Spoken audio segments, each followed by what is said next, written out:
Hi, everyone. Well, today I'm going to review a bottle that was sitting there alone on a shelf in a store near me. It was calling out to me, and I was there to pick it up.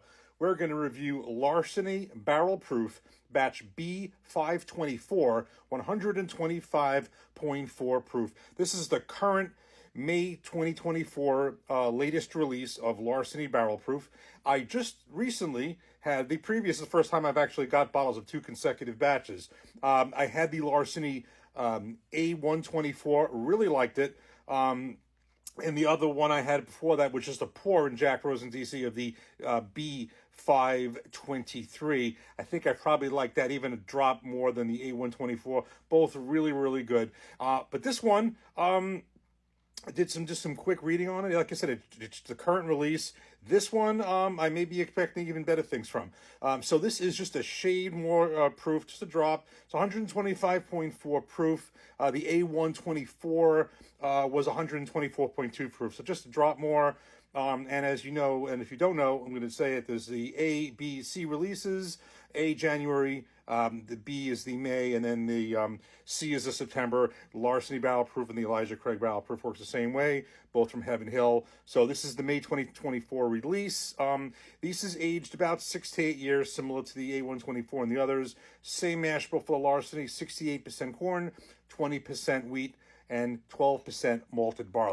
And the ironic thing with Larceny, as I found with some other expressions, is the lower proof, but in this case, the Larceny small batch 92 proof, I was not a big fan of, and I'm not a big fan of. And I found this with other brands and expressions as well, where I have, as I've gotten into higher proofs, I found that there are some where I did not like the base expressions, the lower proof, but I like it so much more at the higher proof. 1792 is another example of that, where the small batch, not so much, full proof, a lot.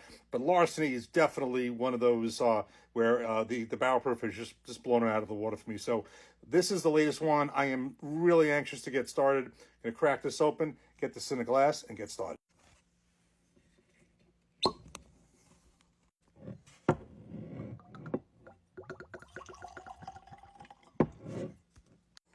Okay, well, if that's not a great cork pop, I don't know what is. That was super. So hopefully that's a sign of really good things to come. Let's get right into the nose. Well, that's nice. I am getting definitely some oak, some char. Got to be honest with you, I think this was something that I found on the A124 Larceny Barrel Proof. Some chocolate. I know that some people, including my wife, will think I'm making this up, but I really do. Not little ethanol, nothing crazy, but this, at this proof, it should be, it's definitely not as crazy with the ethanol as one would expect. So, all right, this is so far. I think the nose is really nice. Let's get into the taste. Cheers.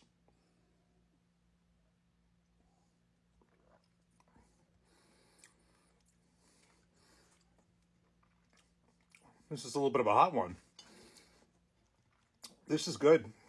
Wow, this is that is potent going down. Just another taste.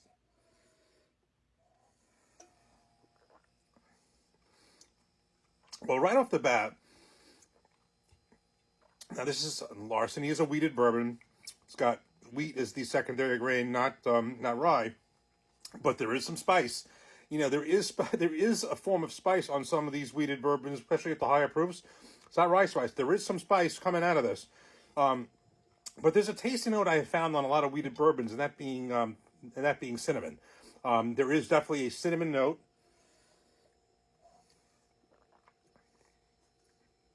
Cinnamon, oak, chocolate.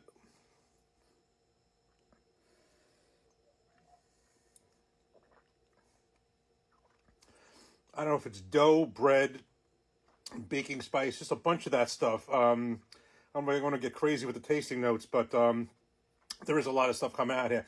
I'm trying to think in my head how this compares to the A124.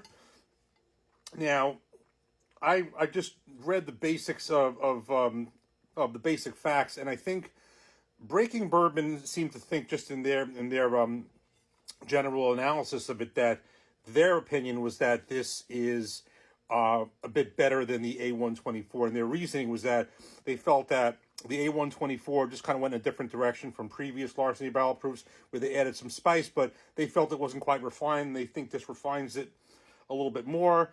I think this is good, but I'm not quite sure if this is, to me, any better than the A124. I have to see if I have any samples lying around of that. I may want to put them together. That would be interesting if I do. I'm just not sure. I have to check. And it's funny because when I was a few days ago in DC, I had a pour of the Elijah Craig C922. So it's kind of like I've been having a lot of these barrel proofs, and I want them all mixing together. The weeded, I'm just kind of comparing this with the last batch I had. If I have another one, I will definitely put them together.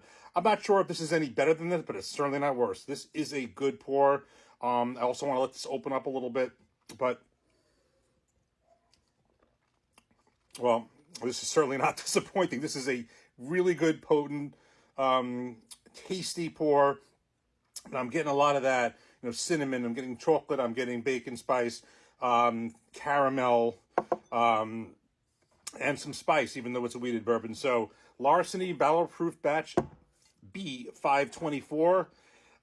It's just another good one. So I'm really starting to really enjoy these Heaven Hill Larceny Barrel Proofs, Elijah Craig Barrel Proofs. Trying to get all these different batches. I'd love to kind of keep up with them as they come along, as well as try some in the past that I've missed. So this is another good one. Cheers. Take care. Thanks for watching.